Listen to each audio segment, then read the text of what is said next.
Hello and welcome to the Corporate Escapists TV show. I am your host, Christine Innes, and I'm really excited to welcome a very special guest, Kym, today. And I know that we are going to have an incredible conversation, and I can't wait to share with you all about authenticity. So let me just tell you a little bit about Kym. She is an amazing business owner. She owns Sprout Enablement, which actually helps her clients develop skills in sales, marketing, communication, and leadership, which I absolutely love because I think they all go perfectly together.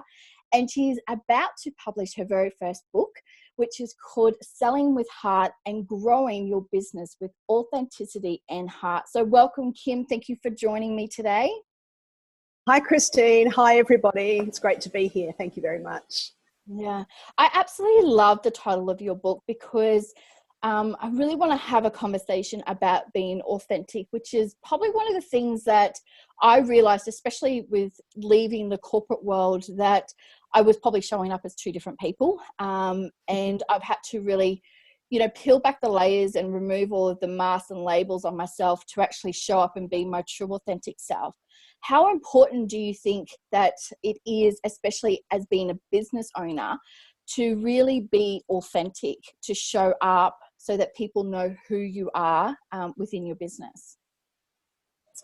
Yeah, look, it's interesting you should say that in the corporate, when you were in corporate, you felt that you were showing up as two different people, and I was nodding there because I'm just thinking back to my time in corporate as well, where at the time I didn't think there was anything that was what you did. But now I'm out of that and I've stepped back and I've really peeled back those layers.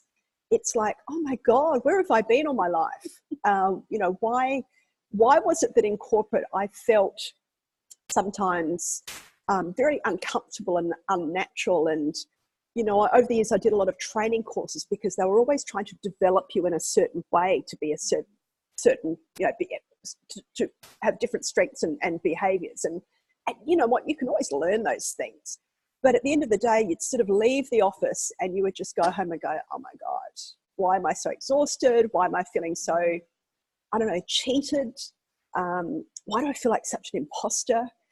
It wasn't until, I took myself out of that and that I've stripped back my own layers to first I had to discover who I really was before I could create my business. Because, as you know, and I'm sure lots of people watching here today know that, when times get tough, you always revert back to who you are naturally and authentically. And so once you discover who that is, you'll know how to work within that realm. Because when you're doing something that is not really authentic and not really you, number one, you have to have a really good memory because you have to remember, how am I meant to be in this situation? How should I act? What sort of person are they? And how should I sort of relate to them? So it's easier. I think it's really much easier to be authentic and so much less exhausting. So that's what's most, look, I think there's a lot more to it than that. And I think it comes down to, it's a really busy, competitive world. And, in business, we're not just competing in Australia now, we're competing globally. We're all competing globally. And so how is it that you stand out when you may be offering a service or a product just like everybody else? How do you then differentiate yourself? And it's easy. It's you and how you deliver that, or what value you add, or what insights and what thought leadership you provide that layers on top of what it is you're selling. I really love that because I was in a lot of leadership roles in my corporate, life, and it seems so distant sometimes now when I, try to think back. But I think especially like in leadership too, is that we are, and it's very much like you try to fit you into this one little sort of row of how your leaders should actually be. But leadership and it really can be quite varied, and it does come back down to personalities. And, we're all so unique and we all communicate differently. We all interact differently. So do you think that also while you're in the corporate role, that is there some way that people can actually go, well, this is how I am. This is how I communicate. This is how I lead my team. you know, to really give them some sort of, I guess, like a solid foundation for them to be able to take that and own it and run with it? I'm so glad you asked that question, because that's absolutely near and dear to my heart.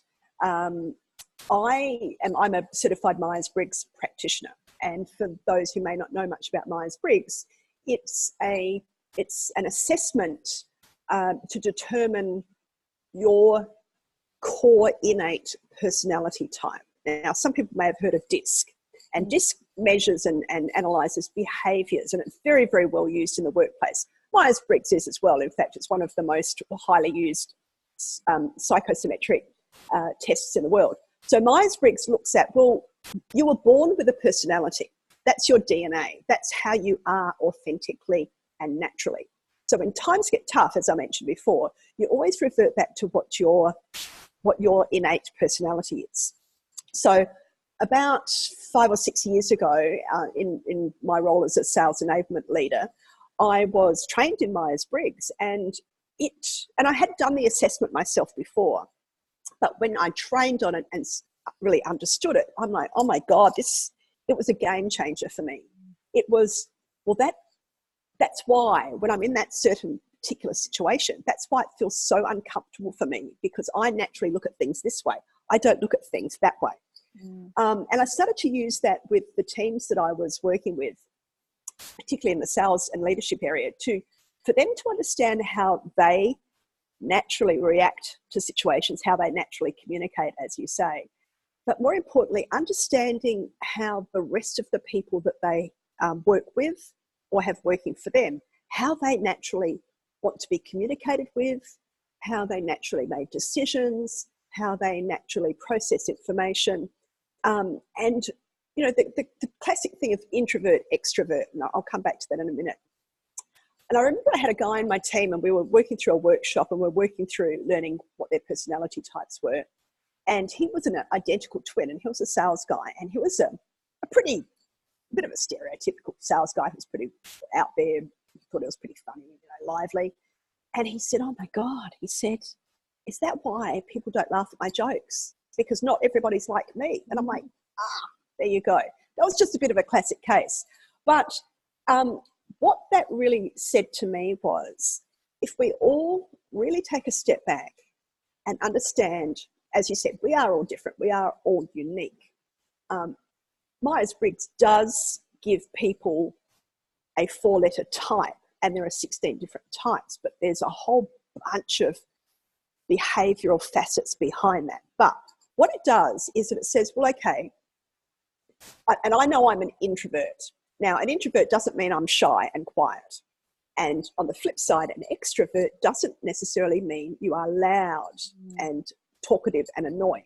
It is just the way you recharge your energy. An introvert gets their energy from within. An extrovert gets their energy from external. So I can remember coming home to my husband and saying, well, you know, he said, well, what are you? I said, well, I'm an introvert. He says, no way. He says, that assessment is wrong. He says, no way you're an introvert. He says, you're always out there talking to people and networking and presenting and selling and all the rest. I said, yeah, absolutely. They're great things that I can do. But when I come home, I like to take time alone and I like to recharge my energy internally. And now he understands that. He now doesn't think I'm just escaping from him at the end of the day. There's a flip side. There's a whole, I mean, we could talk for hours about this stuff, but coming back to, you know, your thought about authenticity and leadership. I had a manager one time, probably the worst example of managers I've had leading me as my director. And I had made a comment about something he did that really didn't feel right to myself and the rest of the team. And he really got quite a defensive and retaliated. He says, well, I don't like it when you sit there quietly on your computer when there's a problem, you know, in the business. And I said, okay. And I actually took a step back and I said, well, actually, when I'm sitting quietly in the corner on my computer, I'm actually trying to solve the problem and work through it systematically and methodically. And I do come up with a solution. And he sort of said, oh, well, you don't tell anybody what you're doing. And I thought, okay, I can learn to do that. But the reason I don't tell everybody what I'm doing is because I like to tell everybody that the problem's been solved, not, hey, I'm doing this and I'm doing this and I'm doing this and I'm doing this. So, classic example where I'm an introvert, he was an extrovert. He expected me to be verbalizing stuff, whereas I really expected him to just take a moment and just think about what we're working through. So if we'd known more about each other's personalities, we would have been so much more tolerant of each other. And in a team environment, particularly when you're leading a team, it's really, it's really good for business and collaboration to have different types of people within your team. So some people like details, some people like big picture, some people like facts and figures, some people like illustrations. So all those sorts of things merging together. Whereas if you had a whole team of salespeople, which is, where I've really spent most of my time, if all my salespeople were extroverts and all they did was talk all day, and they had customers who were introverts, their customers would get pretty tired of them very, very easily. So a mixture of people in a team is really, really important because they're dealing with clients. Not all clients are one type or the other. Learning to be really tolerant and really learning to be mindful of, how you're dealing with each other and particularly your clients is really, really important. And so, when I'm working with my clients and my business people, I first of all help them understand who they are so that they know that, okay, well, my strength is not in talking on the phone. My strength is in writing. Okay, well, let's really focus on how you write so that you can get the best from that natural ability and that authenticity in yourself. Yeah. I think it's so that was a bit of a long answer. No, that's okay. I think it's actually really powerful because, in my time, and I worked in multiple different industries as well. So I also thought that, the different industries also reflected, the different type of leadership style that you needed to actually have as well.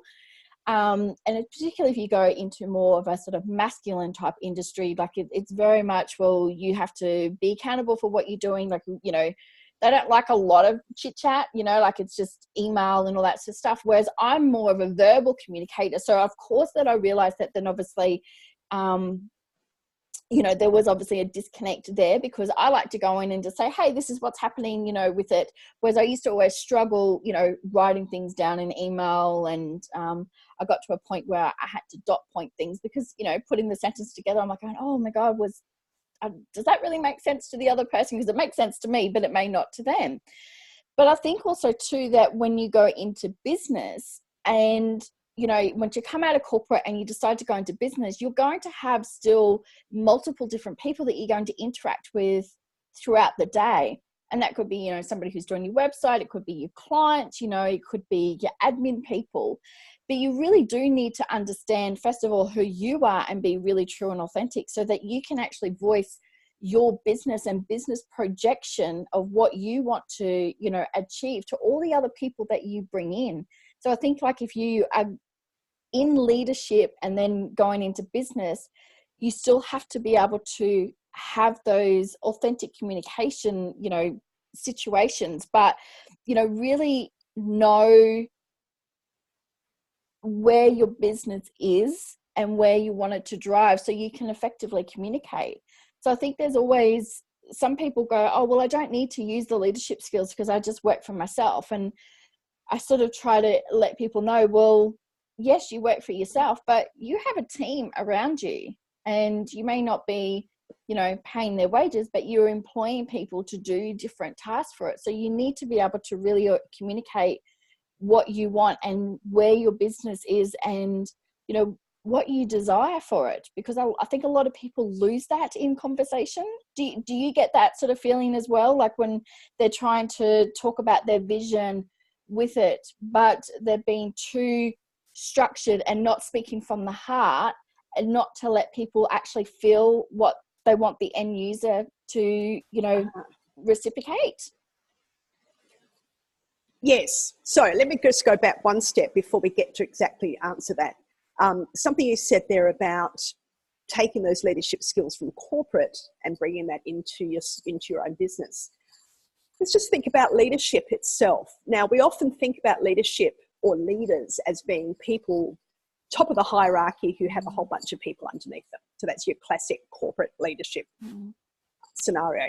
But leaders are leaders. We talk about, you could be the leader of your household, the leader of your community, the leader of your team, your sporting team. You could be the leader in your industry. You could be the leader in your any sort of social club. You could be the leader in your own little group of friends. They're not people that report to you. As you're saying, with your business, you are leading people to a common goal. They don't necessarily report to you. They don't necessarily, there's no accountability, but the whole concept of leadership is to help people see the vision and to enable them to work towards that vision with you. And so I think that's a really good point about when it's your business that I think about, and I've had to build, not me personally, but I've had 2 websites built. And, I'm sort of, as things have grown in my business, I'm now, as you said, starting to need some external help to, free up my time so I can be in my business instead of just continually working on the business. And what I do in terms of leading that is I, first of all, help those people understand a little bit about me so that they know, well, number one, yes, explain my vision, but understand how I work so that we can work together in the best way possible. So, for example, I know I'm a detail person. I'm an impatient person, but I'm very detailed. I love the detail. So when I go to the website designer, I said, well, can you build a website? Yes. What's it going to cost? X. I'm like, okay, tell me exactly how you do that. And he's like, you give me the input and I'll just make it happen. I'm like, no. Help me understand it so that I can help direct the right information to you to get the best end result. Now, that's how I work. There are other people that just say, great, here's my content, you go build it. I don't need to know the details. So when you are in your business, and you've got customers as well, so your clients will say, I want to achieve X, Y, or Z. And you say, great, this is my program. This is how much it costs. And some people will say, great. Other people like me will say, can you break that down for me? Can you give me timelines? So I think that's really important, is if you know that yourself first, then you know how to get the best from your team. And if I go back to corporate, it wasn't just my sales teams that we did this sort of work with. The leaders were the first people to really get to know themselves. Because if you've got a CEO, like you are of your business, you're the CEO, if everybody around you is detail oriented, but you're not, you may get very frustrated with that. Vice versa, if you're detailed as well, who's going to look at the big vision? Who's going to get the overall picture of what you're trying to achieve? So there's just sort of so much around all of that, but it all starts with you. It's just finding out who you are. And, you don't have to do a Myers-Briggs test to do that. There's lots of other ways of doing that, or just simply working with someone. And, coaching is really, really important to a new business owner, because if you're in corporate, you've got your manager and their manager, and you've got your KPIs, and you've got all of those things that that's your accountability. And you've got people, and you've got feedback, and you've got the HR department and the training department and all this support structure wrapped around you, that when you all of a sudden are out on your own, your network, your family, your friends, your business network, but even someone who is there specifically, who has your best interest at heart and helps you with all the things that you need to drive that accountability. And it's feedback, it's your mirror. And that's what helps you to really find out, who you are, and for you to say, well, I'm doing these things, but it's not feeling comfortable. I wonder why. And then you get that feedback. It's because, you're trying too hard, or it doesn't feel natural, or you need new skills, or whatever it might be. So feedback is a bit of a something that I really encourage people to seek and take on board. And it's really uncomfortable. It's really, really hard to, well, let's go back to corporate.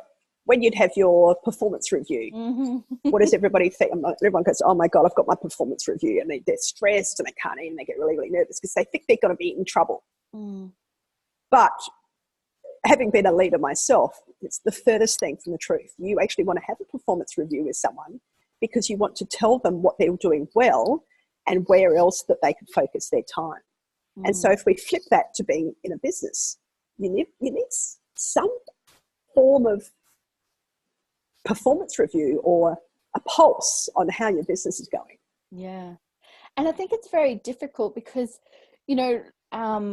I've even noticed, like with myself, that, there's been moments where I'm like going, yeah, I've got this. Or I will talk to, let's just say I'll talk to my family about my business.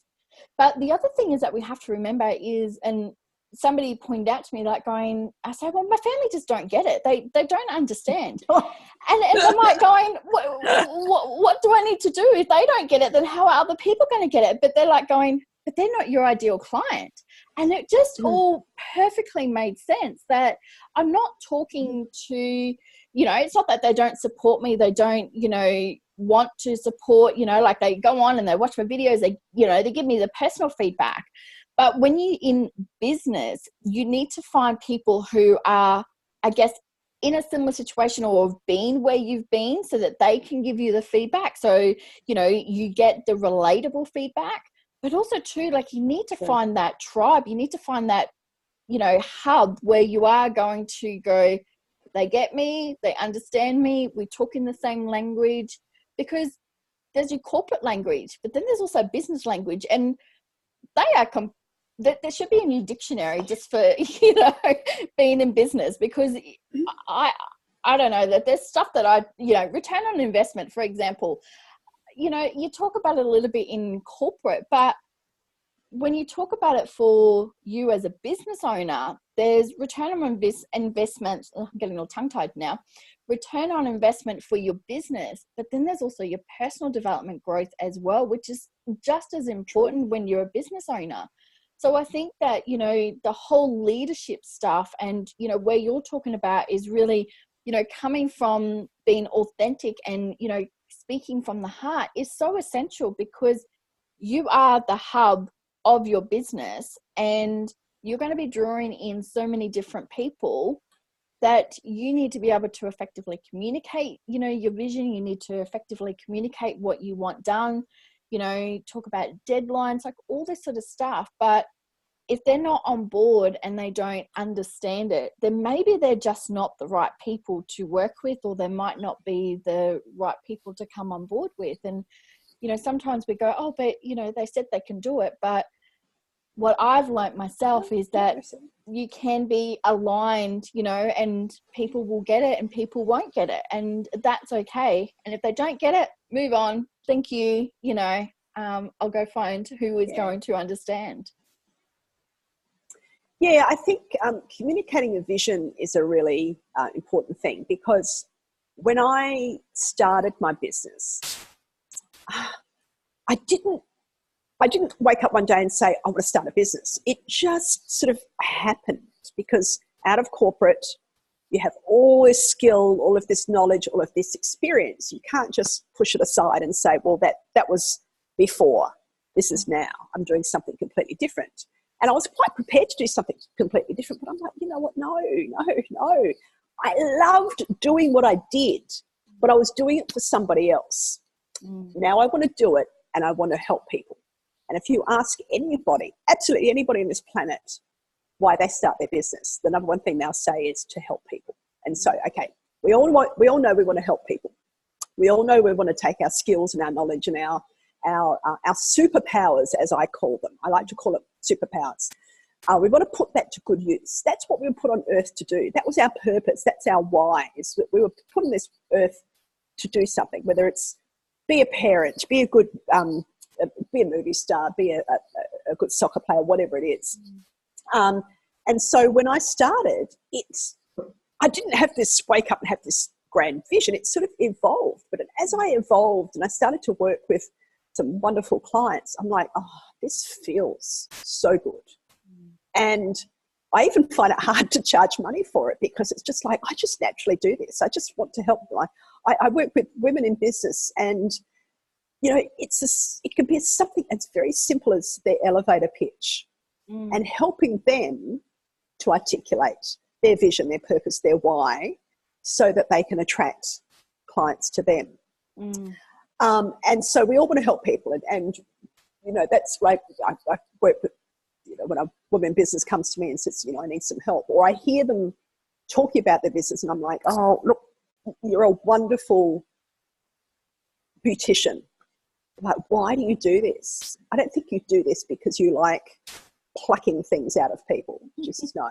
I said, well, why do you do what you do? And she'll say something like, I love to transform people's lives. And I'm like, yes, hallelujah. All right, let's talk about how you communicate that to attract your ideal clients. Because yes, you can niche yourself right down, as we need to do in business, to find who is our perfect client, who's our avatar, what does she look like, how old is she, where does she hang out, and all that great stuff that we know we need to do, in business. But when you find who that person is and you find out exactly what you can do for them, all of a sudden everybody else wants that as well. And so that's where your real clear, clearly being able to articulate what does come from your heart and why you are doing what you do is something that people want. And that's why when I looked at, you know, writing the book about selling with heart and building your business with authenticity and trust, that, you know, it's not about selling, actually. People say to me, hang on, but your expertise is selling and helping people to sell. I'm like, yeah. Ultimately, I want people's business to grow. And if I can do that by not selling, that's even better. Yeah. Because we're all a bit tarnished by, unfortunately, some of the stereotypes that perhaps Hollywood has perpetuated for us around what a salesperson is meant to be like. That certainly the women I work with, and I spent 20 odd years not wanting to be like that myself. They don't want to be like that. I'm like, well, you actually don't have to. And here's the reason why. Because if you really do look down into your heart and find out the purpose and your reason and why you are in that particular business. Yeah. And look, we're all in business to make money. Look, that's a given. That's just an outcome of being in business. But we actually, there's a whole lot more to it behind why we do what we do. Yeah. But the main thing is and I'll quote Simon Sinek when he does, if anyone's ever seen his golden circles, he says, really, we all know what we do and most of us know how we do it. But do we all know why we do what we do? And most importantly, why should anybody else care about that? And if you can nail that in your business, it's going to drive your marketing. It's going to drive everything around how you attract the clients to you, so that they get the benefit of your purpose and your why. Yeah, I find a lot of it was probably one of the biggest things for me is like to go back, what was my why? And I think also too, it's good for people because I had this conversation just this morning saying that, it also helps us when we lose a little bit of motivation as well, is to go back, to what the reason is, to why we started the business in the first place, to go back. So with your book, coming out, who needs to buy this? Like, who are the people that, should be going, this is something that I need because it's going to help me in my business, but it's also going to allow me to attract, more and more clients authentically. And, again, it's without that icky sort of selling sort of point that we feel sometimes. Yeah, good point. And icky is a word that I use a lot because we hate feeling icky, salesy. Look, the book is for anybody who has ever thought, I just can't sell. I just don't want to make someone buy something that they don't want. Mm. And we shouldn't be in the business of selling anything if that's how we feel. But it's how I actually have felt at many different times throughout my career. And I've worked for a few different IT companies. And I was selling someone else's product. So I had to really love and be passionate and really understand my product to be able to present it to my customer. And I was working with guys, and I'll say guys because mainly were men, who would walk in and say, well, I sold them everything because I wouldn't let them say no. I'm like, oh, God, well, maybe my sales figures aren't as high as yours because I can't do that. Mm. But what I could do is I had long-term relationships. I had testimonials. Some customers became friends. I had longevity with my customer and my team. So the book is for anybody who has felt uncomfortable about selling, and in particular, if now they have their own business and it relies on them selling. Mm. They may not have had years of training like I have. They may not have had the self-development, the leadership training, all those programs and courses and all those amazing things that I've had to help me develop in my career. They may not have had the opportunity to have all those sorts of things. So I've tried to capture things that I've learned and put into place, or the lessons I've learned from that, to provide to someone so that they have a bit of a guide to say, well, here's a best practice. I should promote myself in my business. I should have LinkedIn. I should always think about my customer first, or here are the types of questions I should ask. And it's for anybody who's ever felt really uncomfortable to ask for the order to close the sale, because that's the first question I get asked. Oh, Kym, I just need your help to close the sale. I'm like, well, if you have to close the sale, then you actually haven't done anything up until that point to help your customer understand why they should work with you or buy from you. So I like to call it flipping it on its head, because, at the end of the day, if you're having to try and think, now, how am I going to get them to sign this order? Well, then everything you've done up to that point obviously hasn't worked well enough. Yeah, absolutely. So, look, it could very well help someone who's still in a corporate role, or when I say corporate, anyone who's in a sales role, still working for someone else. And perhaps what they've been trained to do is to sell a particular product. You do this, you ask this, you say this, here's your script, blah, blah, blah, blah, blah. It's for someone that says, you know what, I need to put more of me into the sale. How do I personalize what I'm being asked to do? And I know that there are companies that have processes that work, but they work even better when they sound natural and authentic.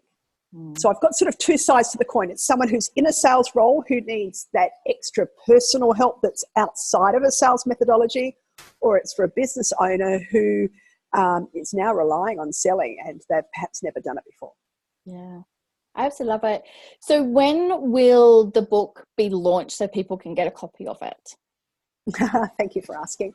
I had a conversation with my publisher this morning, and we were talking about some strategies around the processes that it has to go through. So the book's finished and we've edited, but there's actually quite a technical process that has to go through. And then, of course, there's printing. And we can print locally, or we can print in China. If we print in China, it takes longer to be delivered.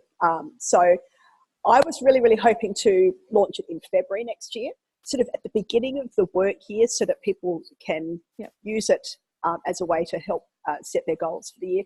It's probably going to be more like early March. And I'm sort of, maybe this is a bit of a spoiler alert, I'm hoping to tie that in with International Women's Day, or the celebrations for that week.